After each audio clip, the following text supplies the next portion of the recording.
So should I do that again? Do it again. I wasn't kidding. Hello, everyone. Welcome to the Rotary Club of Madison. I'm your club president, Jason Ilstrup. Thank you very much for joining us today. Please remain standing for our opening patriotic song. Robert Reed will lead us in the singing of Lift Every Voice, accompanied by Elaine Mishler on the keyboard, Robin Ryan on the violin, Casey Elkers on the flute, and then they will perform Let There Be Peace on Earth. Robert? Correction, Robert Reed and Darren Harris.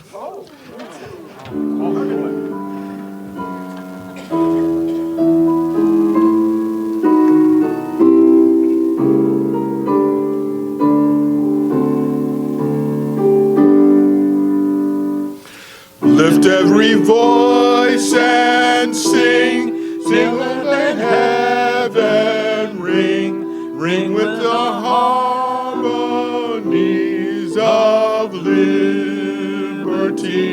Let our rejoicing rise high as the listening skies. Let it resound loud as the rolling sea. Sing a song full of the faith that the dark past has taught us. Sing a song full of the hope that the present has brought us. Facing the rising sun of a new day begun, let us march on till victory is won. You all can take a seat, please. And the members of the chorus, please join us on stage.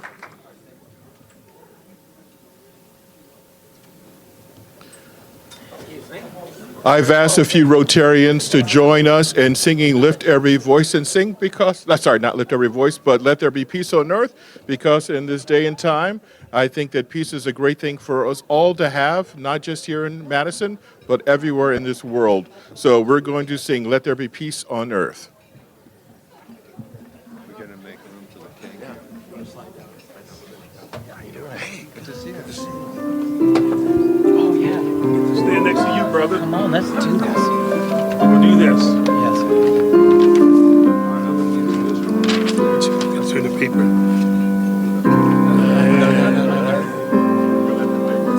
Gotta roll it in. You have to wait for the conductor. Yes, sir. Be good at that.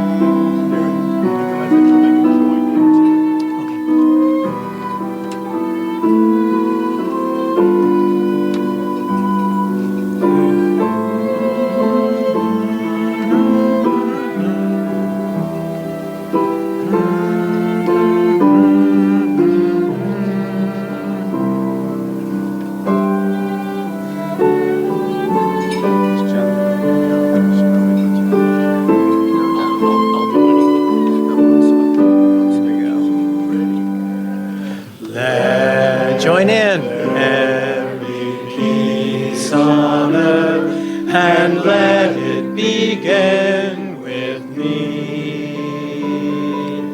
Let there be peace on earth, the peace that was meant to be, with earth as our mother, family all are we. Let us walk with each other in perfect harmony. Sing, brother. Let this begin with me, the peace and the moment now.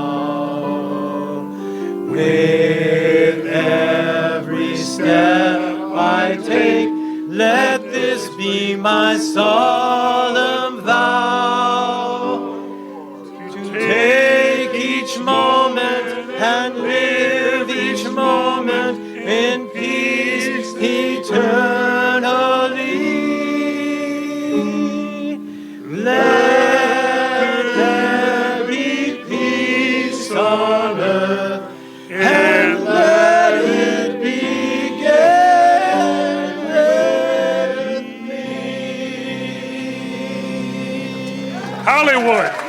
Let's go. Let's Do it, go. brother. Let's Well go. done.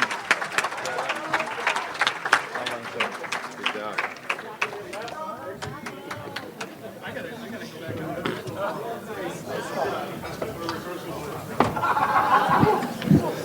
Well, wow. The passion and the energy, that is a great way to start our meeting. But I will say, I'm just slightly offended that I was not invited to join the new Rotary Choir. Whatever. Thank you. I'll sing happy birthday. We love you too, Oscar. Today more than ever. All right, today's meeting is sponsored by our good friend and most recent past president, Charles McLymans, and New Health Chiropractic and Integrated Care. Will Charles and the team please stand up?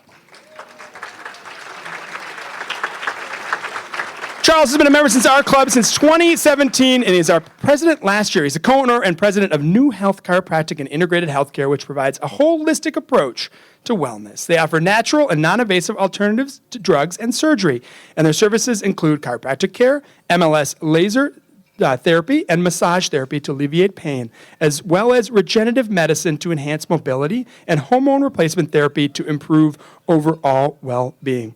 Charles says that he's honored to congratulate Oscar Morales on receiving the Mansard Swarsensky Humanitarian Award today, and then encourages you to volunteer during this season of giving. A huge thanks to Charles, Dr. Rich Marion, and the team at New Health Chiropractic and Integrated Healthcare. They're my chiropractic group as well. So I'm on stage upright thanks to them. So please give us a round of applause to the team at New Health. All right, guest introductions. Laura Hicklin will now introduce our guests today. Hello, Laura. How are you? All right, we are thrilled to welcome over 50 guests to today's meeting. Yeah. And because we have such a great turnout, we are unable to recognize all of you individually, but we are very grateful that you are all here, and we ask that all guests please rise, stand, and we would like to welcome you to our meeting.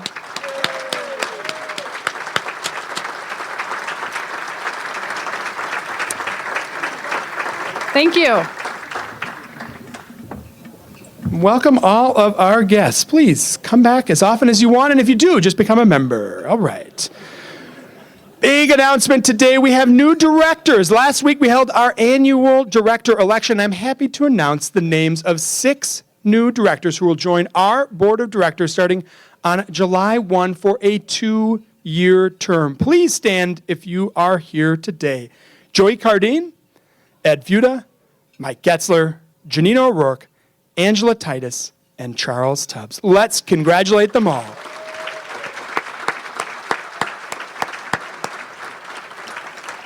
We had 12 absolutely outstanding candidates. We were so well served by the 6 that served that were winners and the 6 that were not. This is a great group that wanted to give back to Rotary. So huge thank you. Next up, let's talk about our fun drive. We're going to hear from our good friend Sarah Eskridge, who has an update on all things this year's fun drive. She's currently eating a bite of food and as far away as possible. So I'm going to tell a joke. No, just kidding. Yeah, okay. We don't need that. I can chew fast. We don't need that, Jason. Hi, everyone. I am so pleased to be before you today and incredibly grateful today because last week I chose a little bit of a shaming technique, and today I'm going to choose a gratitude technique because it's almost Thanksgiving and we've reached 50% of our goal. Yay! So thank you all so much for giving generously. Many of you have given very generously because only about 1/3 of you have given, and we've already reached that 50% of our goal. So that means we have lots of space to blow past our goal, right? So remember to please turn in your pledge. It feels like every time I'm at the podium, I get to say, feels so important to talk about our pledge drive today. When we're honoring Oscar Morales, and we get to hear from Renee Moe, who are such impactful people in our communities, and our community grants projects are also hugely impactful in our communities. So your giving together is what makes a huge impact. We're going to continue to hear from our grantees today. So one of our 5 Excellence in Education Grantees is going to be featured. And you heard last week about the $50,000 that went to the Urban League of Greater Madison. So today we're going to hear about the funds that are going to Simpson Street Free Press. So with that, Becky Steinhoff, who's a member of the Excellence in Education Committee, is going to come up and introduce that fund and tell us a little bit more about what great work is happening at Simpson Street Free Press, thanks to, in part, our great impact together. Thank you all.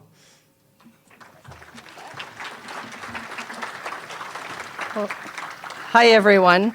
The Madison Rotary Foundation is awarding a grant of $14,100 to the Simpson Street Free Press that's used for their amazing project where they teach young people how to write articles about science, history, geography, culture, and then they produce a youth newspaper. There are copies of some of their work are on the tables for you to review. And I've been a huge fan of, and a great admirer of the work of Simpson Street Free Press over the 20, 30 years I worked at the Goodman Community Center. But I have to say, when we walked into that newsroom, Janine O'Rourke, Mike Casey, and I, and saw that newsroom humming just like a new adult newsroom, but it's staffed by young people writing articles, editing their articles. It was just an amazing, it moved from admiration to awe. The newsroom was buzzing with children from ages 7 through high school. And one of the things that also stood out as incredibly impressive is not only are they teaching them about reading and writing, every single student engaged, they pay attention to their academic performance. Their grades are all posted. They know exactly what's going on. And if any student is not reaching their potential, they wrap their arms around that young person and make sure that they are achieving to their potential. But I'd love to have you guys watch a 3-minute video featuring some of their work.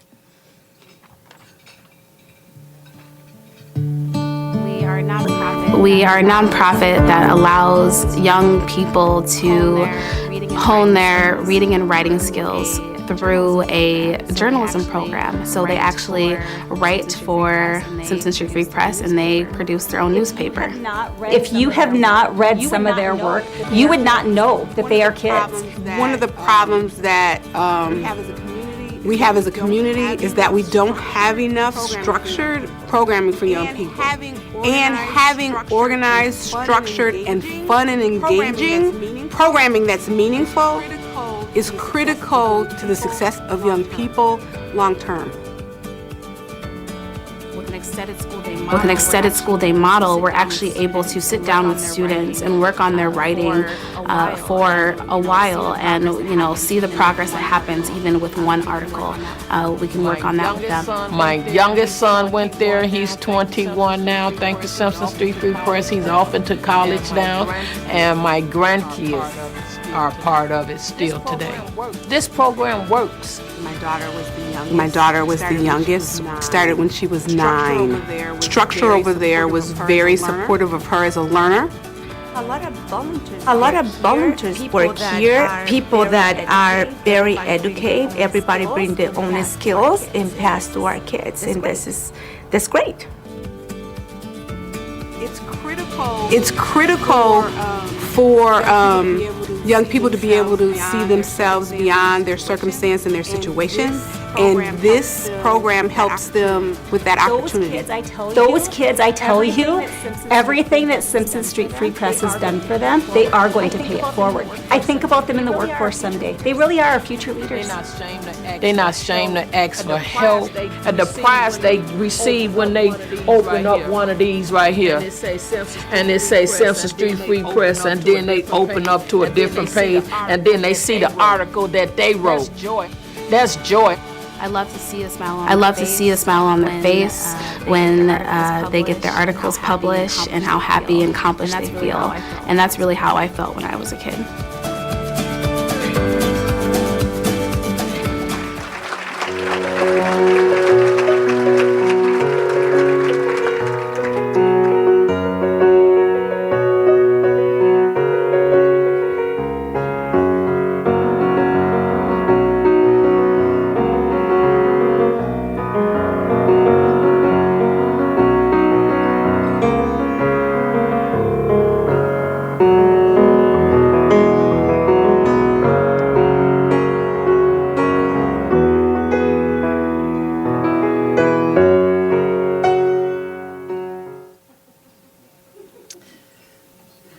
we are pleased to have Chris Cruz and Lila Fletcher here from Simpson Street Free Press. If you wouldn't mind standing up so we can thank you for your work.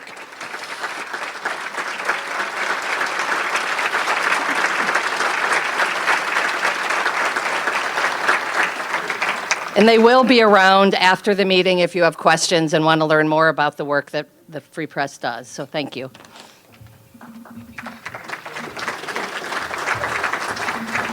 Thank you very much, Becky, and thank you to the team at Simpson Street Free Press. We really appreciate all you do for our community. Next up, we've got a Rotary Information Report.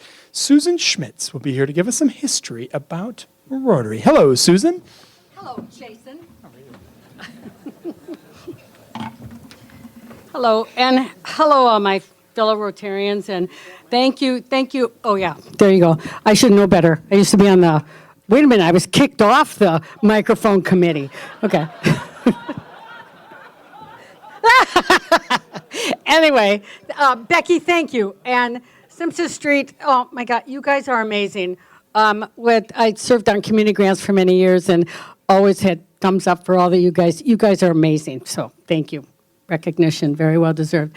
So, as new members of the Rotary Club of Madison, we began hearing about 2 different Rotary foundations in our orientation. As our work moved on, we heard about different requests to our foundations, and it's hard to remember what we learned at our orientation and what we are being asked to contribute to.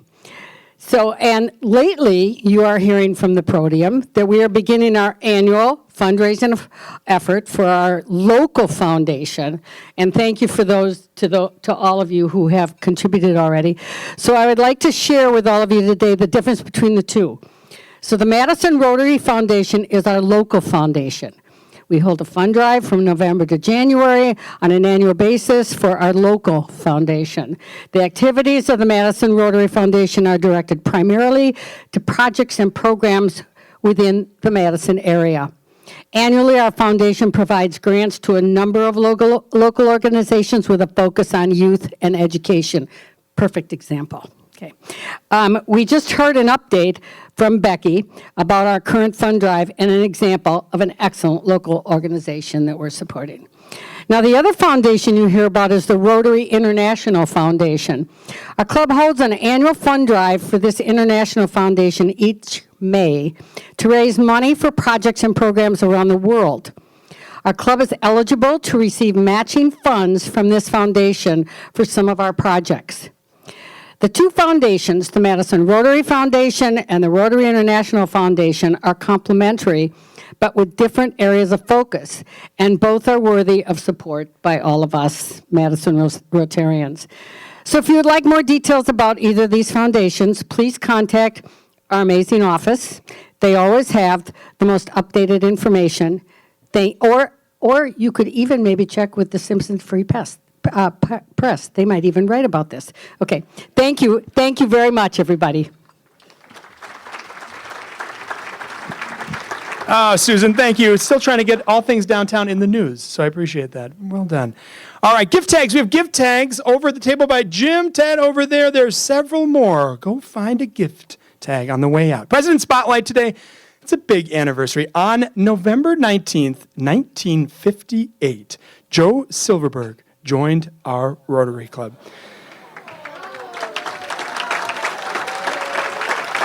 That is 66 years as a member of our club. To do the math, that's 3,444 meetings that he could have attended in his time period. Amazing. A huge congratulations to Joe.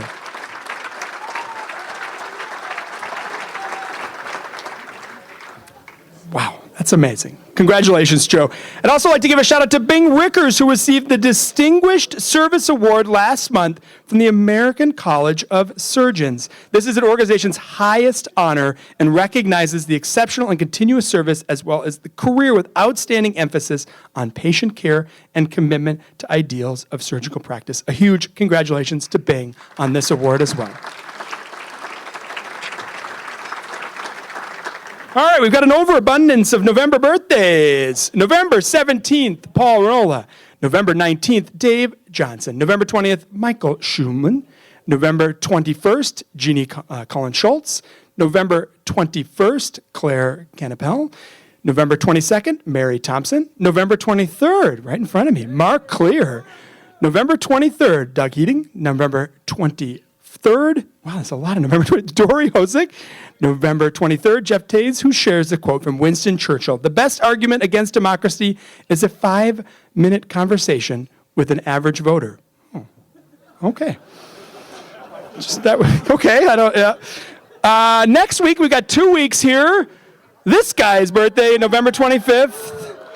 Also on November 25th, good friend Alder Sabrina Madison. November 27th, Ali Alsich. November 28th, Moses. Back to back. I like that. I think I forget that every year.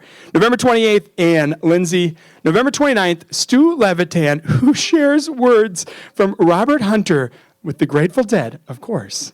Let my inspiration flow in token rhythm suggesting rhythm.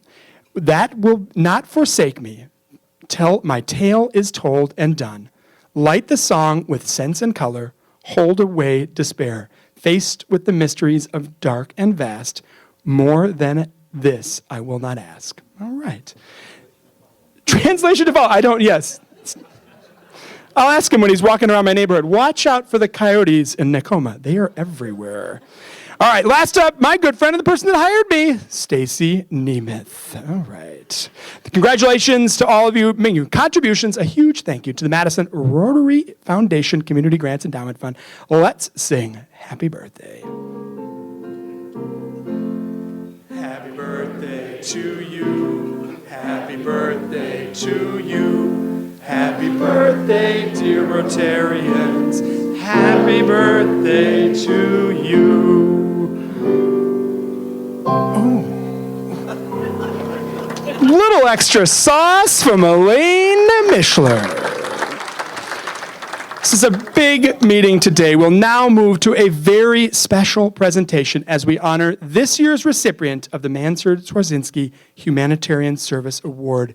Steve Goldberg, chair of the committee, will come forward for this year's presentation. Welcome, Steve.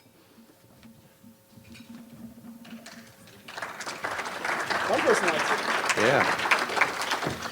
Thank you, President Jason. Thank you, everybody. Great to celebrate this special occasion today, because today we celebrate the legacy and the life and the values of Rabbi Manfred Swarsensky, who was a longtime, much-loved member of this club. He passed in 1981, at which time this club established the Manfred Swarsensky Humanitarian Service Award. And you don't need to be Jewish in order to receive this award. You don't need to be a Rotarian in order to receive this award. You don't even have to be as good-looking as I am to receive this award. I know that's a low bar.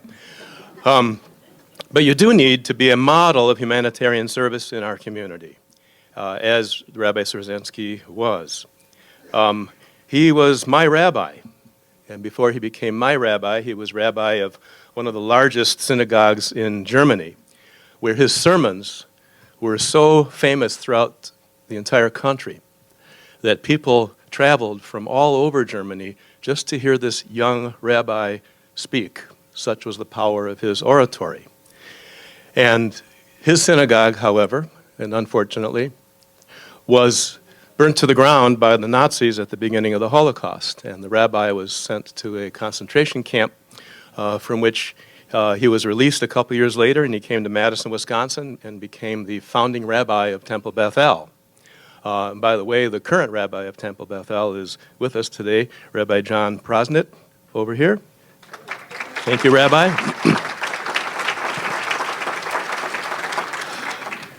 But Rabbi Swarsensky established a great and well-earned reputation as a bridge builder.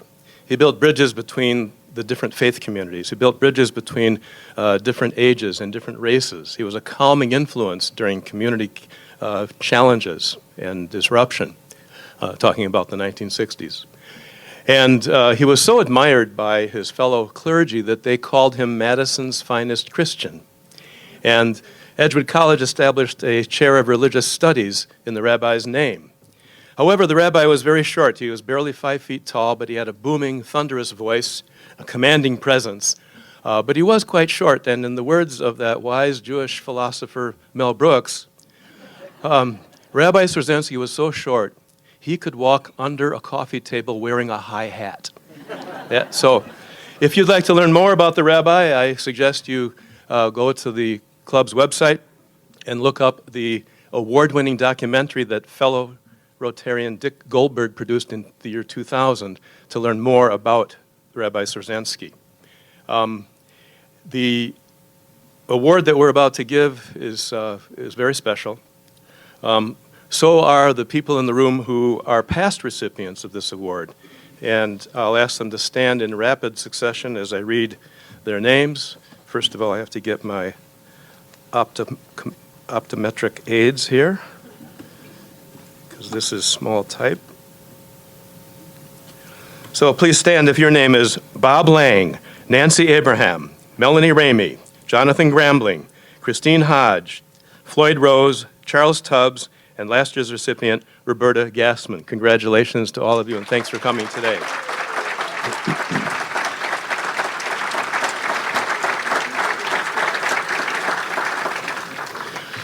Well, that does not conclude our program today. We have a little more to go, and I know we have a tight schedule, so I will continue. The committee that helped make the decision about this particular award took a very thoughtful approach, and I'd like to acknowledge Joyce Bromley, Carol Colby, Aurelia Estrada, Joe Lanus, Rich Leffler, Charles Tubbs, and Roberta Gassman for their service on this committee. It's been written that this award shines a warm, gentle light on our neighbors who do good work, our neighbors who do good work. One such neighbor, we will all agree, is Oscar Morales, the 43rd annual recipient of this award. Before I ask the shy Mr. Morales to stand, I would like to acknowledge a few things about him. And he's a pretty modest guy, just like me. So he's going to turn red when he hears these accolades. For his entire adult life, Oscar Morales has been a tireless advocate for the underrepresented and the underserved in our community, especially the Latino community. For about 30 years, maybe even more, probably feels to him like more than 30 years, Oscar has served as the executive director of the Omega School, which has become a beacon of hope in our community for underprivileged, kids of color, students young and old alike, who as a result of the Omega School and Oscar's and his team's dedication have received their GED, their General Equivalency Diploma. That's what GED stands for. It'll be in a trivia contest sometime, I'm sure. But the GED for thousands of people, unlocking doors for them and opening new paths for them and for their future and for their families as they take advantage of the asset that a GED can provide at regardless any stage of life. Oscar has been a passionate mentor for young people, including encouraging many of them to stand as candidates for public office in our community, something a lot of us don't see and don't realize. Something else we might not realize is that this bridge builder, known as Oscar Morales, has a toolbox. And in this toolbox are literacy, poetry, and art. Those are the tools that Oscar Morales uses to connect people, organizations, and others in our community.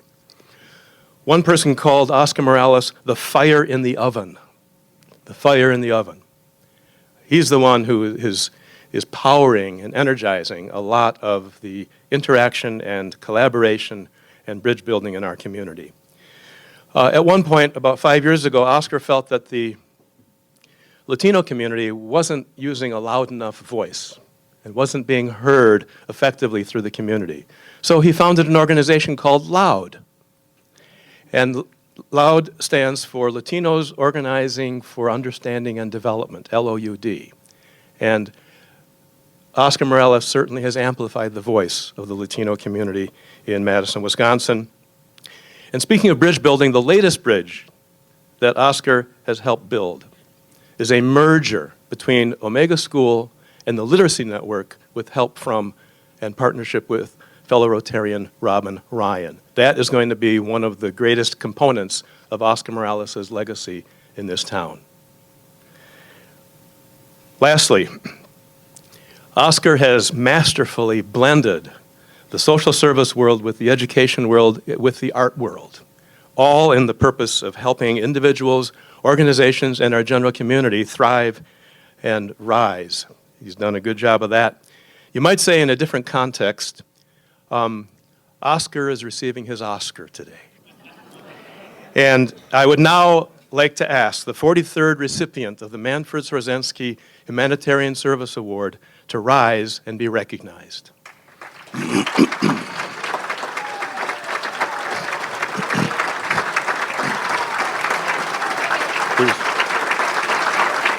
Yeah.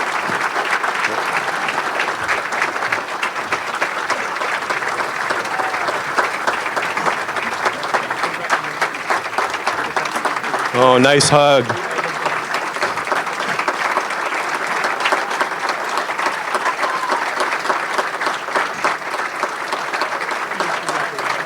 Yeah.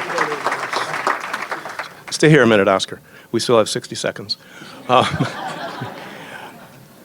The check that President Jason provided to Oscar is a $2,500 grant from the Rotary Club Foundation, which Oscar has, not surprisingly, designated to LOUD, L-O-U-D, Latinos Organizing for Understanding and Development.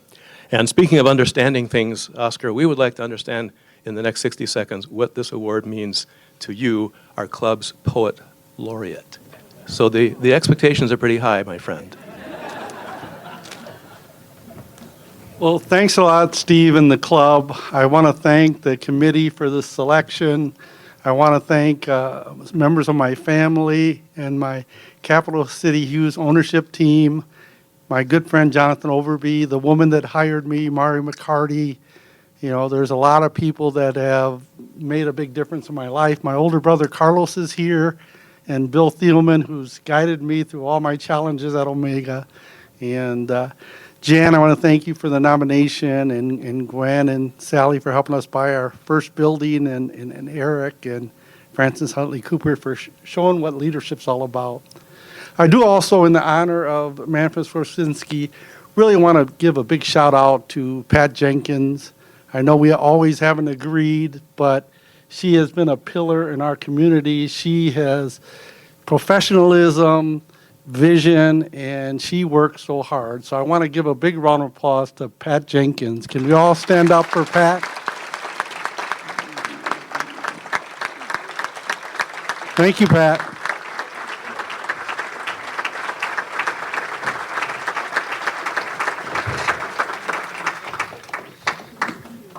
Congratulations again, Oscar. This award could not go to a better person. Congratulations from all of us at the Rotary Club of Madison.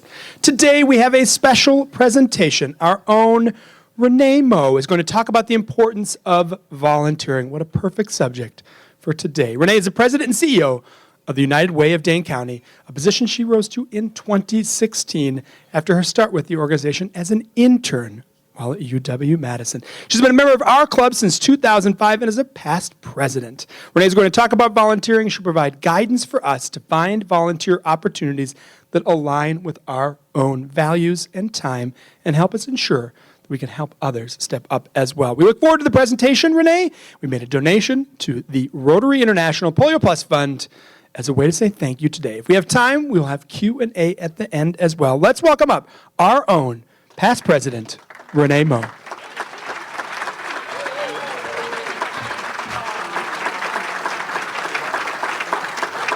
Perfect. Thank you so much, everybody.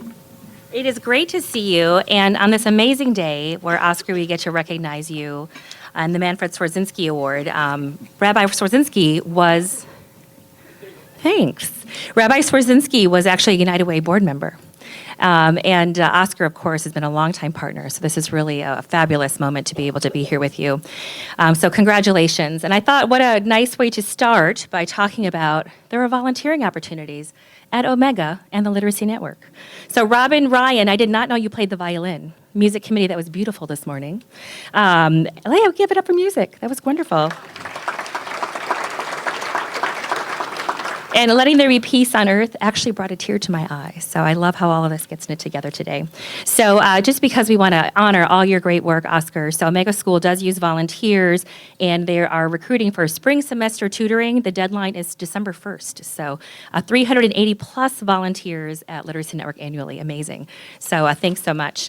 I also want to shout out the Simpson Street Free Press. I just got an email a week ago. One of their students is writing an article about United Way's campaign. So awesome that you get to be recognized today. Just amazing, amazing power of leadership in this room. So I want to start with a past Rotarian, someone many of us know and love, Dr. Suresh Chandra.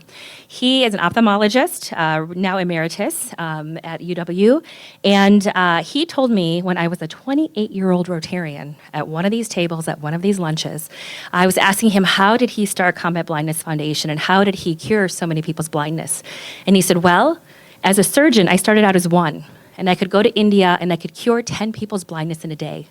And that might seem extraordinary, but I realized, what if I could recruit 10 surgeons, coordinate their success, make them more effective, and I could cure 100 people's blindness in a day?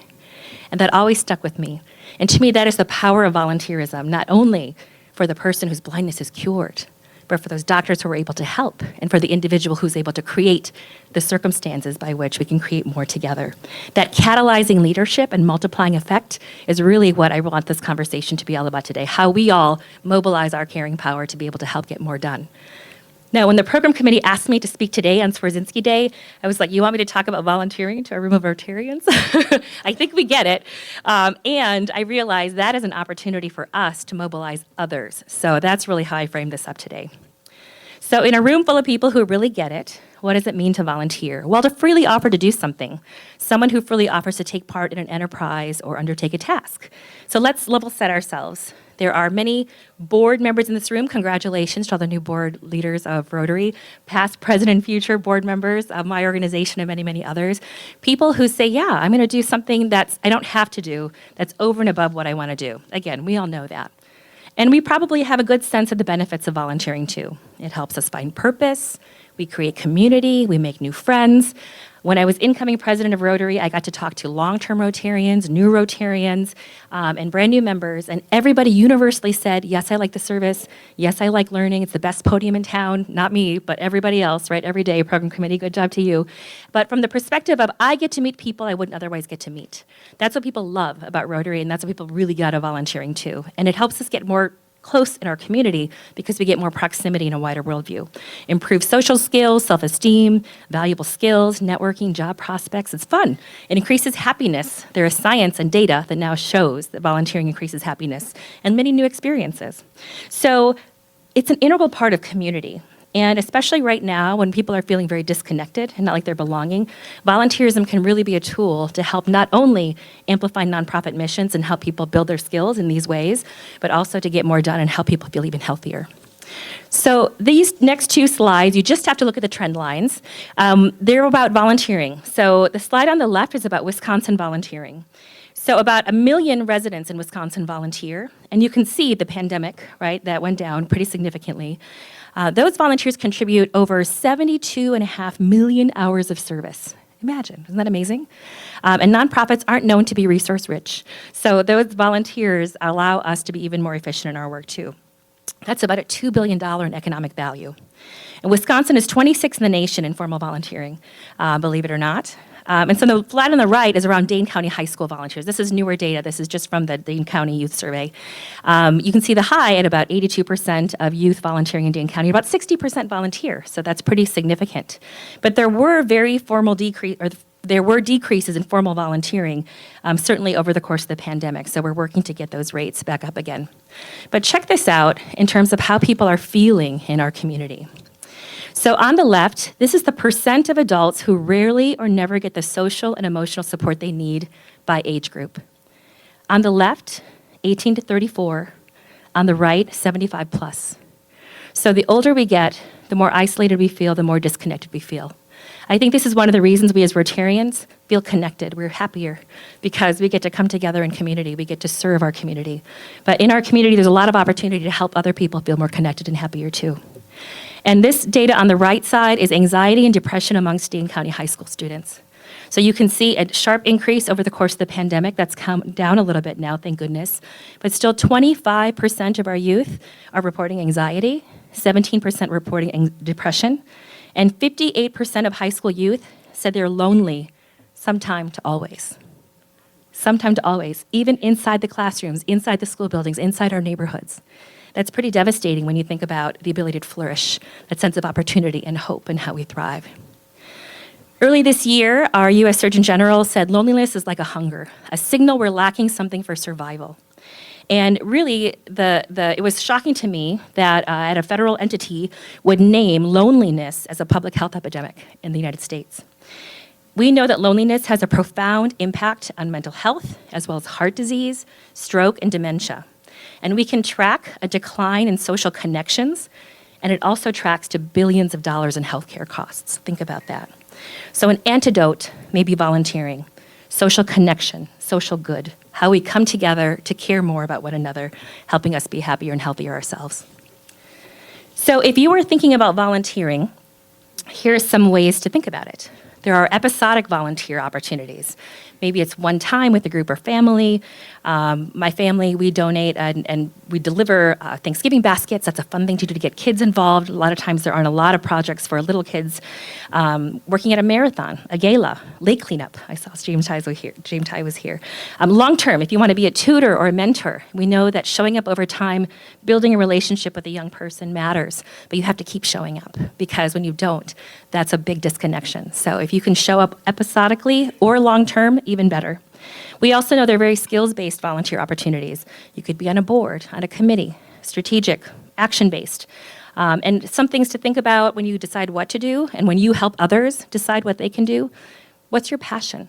What change do you want to make? What organization do you believe in? What mission inspires you? How much time and capacity do you have?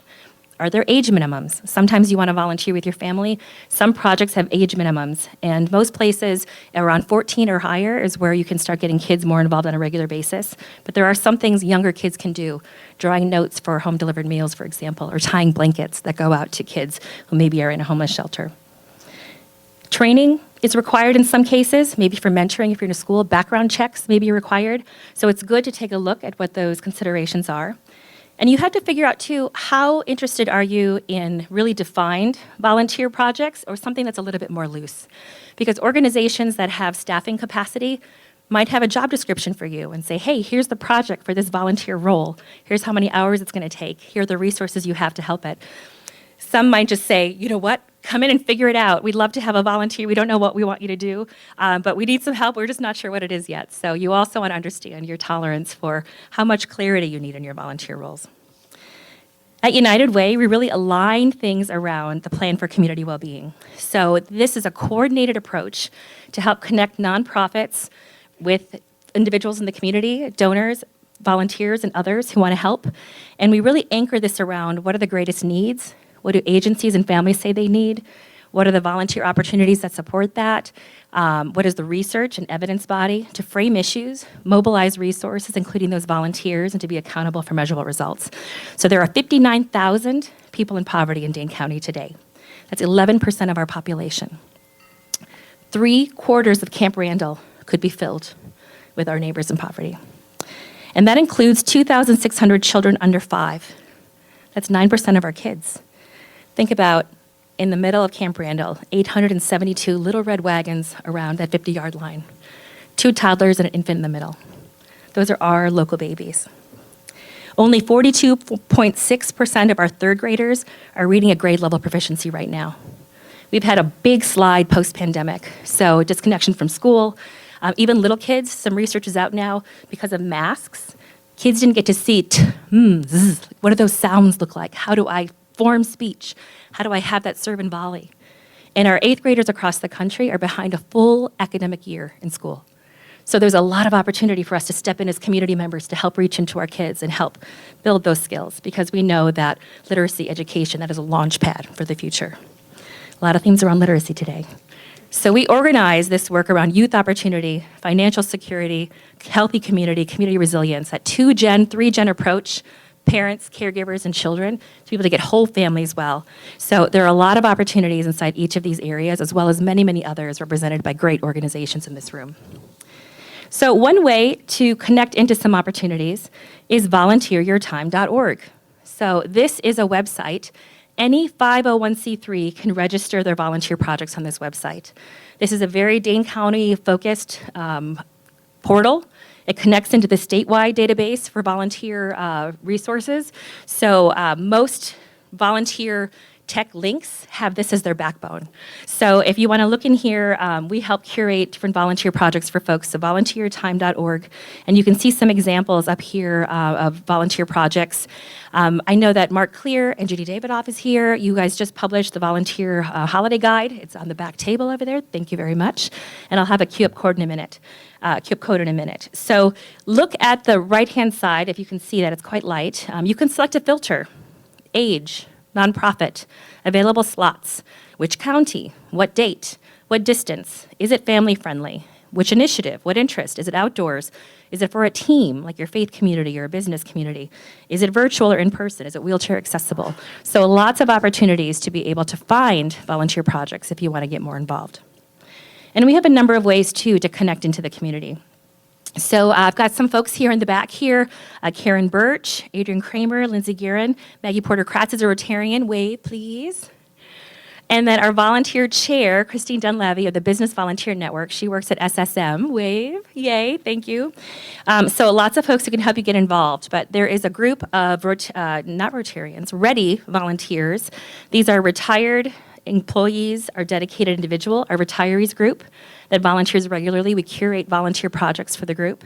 Also Women United, a young professional group for individuals under the age of 40, and our high school team, By Youth for Youth. And Lindsay staffs, she's not only our data research analyst at United Way, she's the one who pulled all that data for me. She also wanted a stretch project, so she gets to work with our high school youth, which is pretty exciting, and they were just honored at National Philanthropy Day. So exciting work with all of our high school students doing great work in the community. So just a few ways to get involved there. And then our Business Volunteer Network. This is a group that helps especially private businesses put together teams to volunteer.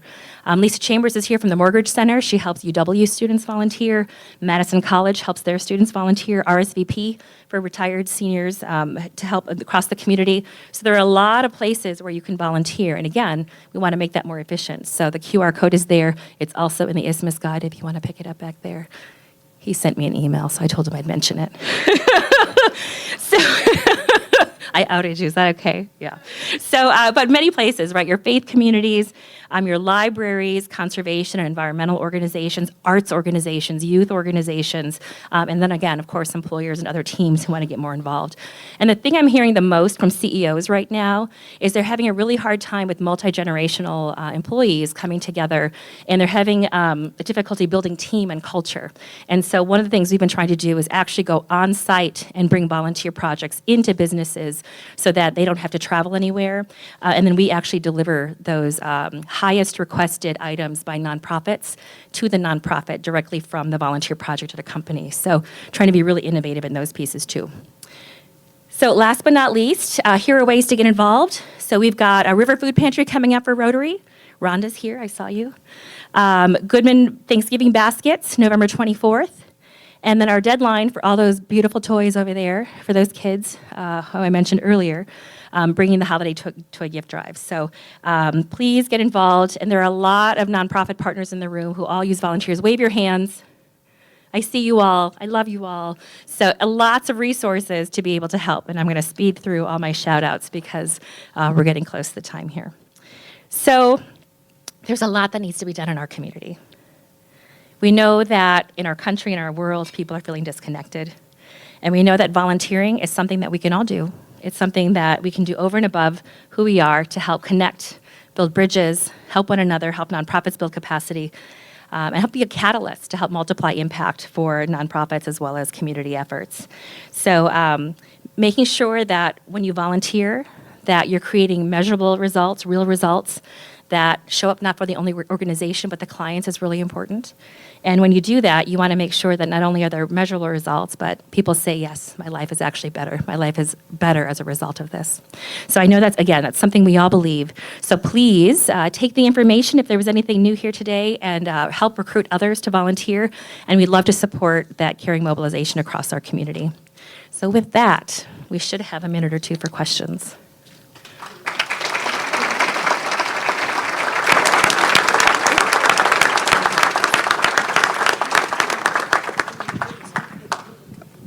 Questions for Renee? Thank you.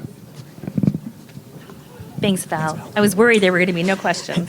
I know we see membership in groups declining across the country. That's right. What do you see for the future of volunteerism? That's a great question. So about 20 years ago, believe it or not, Bob Putnam at Harvard wrote a book called Bowling Alone. And actually, Dave Mullenhoff reached out to me and he said, I got to write the speech for United Way's 70th anniversary talking about Tocqueville and the power of association, right? He said, America's great because America is good. And you're right, it has been declining. And over those 20 years, and then a really fast decline right after the pandemic. So I am bullish on connectivity because I think we as humans, whether or not we are living our lives on a platform that is tech-based or whatever ages we are and whatever experiences we have, we need human connection. You can see that lack of human connection showing up in that data about anxiety and depression. And so I feel like right now there are so many younger people in a workforce. They're not as mentored as a lot of us were coming up. And so we have to teach community, right? Philanthropy is not learned. Is not innate. It has to be learned. You don't wake up in the morning thinking, I'm going to give my money away. And you don't wake up thinking, how can I spend my time helping other people, right? We learned that. So I think that is the opportunity, is for us to teach others. And when I meet young people and they're saying, I'm feeling so depressed, I'm feeling so worried, I'll say, where are you getting your news? I'm just scrolling. Are you going outside? No. How do you feel about your friendships? I don't really have that many friends. And I say, you need to volunteer. Go meet some friends, go do something outside yourself, and you're going to feel really good for helping other people. So I think, again, all of us who get it, we need to help continue to reach out, and I think because it is a human drive and need, I feel confident we can get back there. Yeah, John? Oh, unless you're closing. We are closing. Okay. Sorry. Let's give a huge round of applause to President and CEO of United Way of Dane County, Renee Moe, and our member of our club. Congratulations again to Oscar on the wonderful award. Thank you. Congratulations from all of us at Rotary. Just a friendly reminder, because I've made this mistake personally, we will not be meeting next week. We are off next week, but please join us on Wednesday, December 4th, for a presentation again from our own Rotarian, MMSD Superintendent Joe Gothard, talking about his new vision for the Metropolitan Madison School District. So please do join us on Wednesday, December 4th. And we are adjourned. Thank you very much.